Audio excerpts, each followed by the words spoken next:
Good morning mga ka-FB Reels and ka-Ate Dars. Nandito ulit tayo ngayon sa ating regular tutorial sessions sa Facebook. This time, ang pag-aaralan naman natin ngayon ay kung paano mag-update ng payout account sa Facebook na siya namang katanungan ng isa nating idol na aking kababayan, si Miss Emeline Cernio. So yan. Sa may gustong sumama sa amin, samahan nyo kami sa pamamagitan ng panonood ng video na ito. So, simulan na natin, Miss Emeline. Halika at itutor kita. Simulan natin sa pag-login sa ating Facebook account. Nandiyan na tayo sa ating Facebook account. And then, pindutin natin yung ating profile. Then, after that, bisitahin natin ang ating professional dashboard. Pinindot ko na. Yan. Scroll up. Dito sa baba, meron tayong makikitang support, setting, and tools. Doon tayo sa support kasi kailangan natin ng support. And then this time sa gitna, makikita natin yung get help. Okay? So, pindutin natin yung connect with support.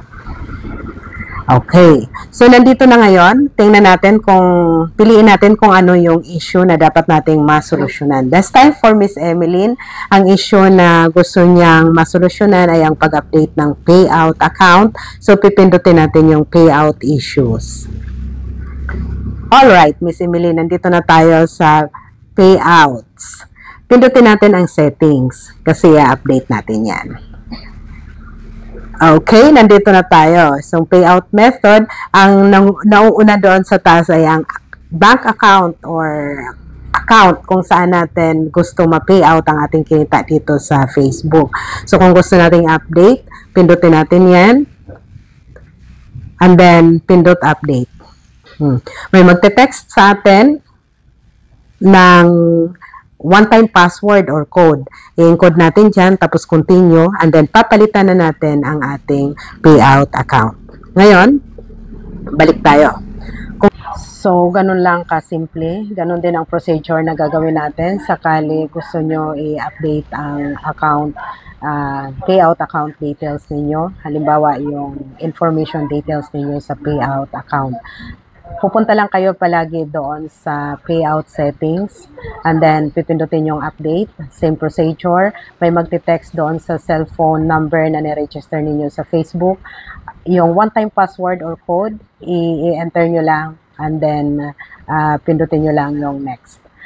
Tapos, i-update nyo na yung inyong details. So, ganun lang kasimple guys. Pasensya na kung hindi ko may pakitang detalye dahil nakikita ang aking mga personal information na pinoprotectionan ko din, lalo at uso ngayon sa social media yung mga hindi kaiga-igayang pangyayari o lalo na yung kagaya niyang paghahack ng account. So, yun lang. Maraming salamat. Hanggang sa muli, sana suportahan niyo ulit ang aking susunod na mga video vlogging at panonoorin niyo rin. Maraming salamat and good morning.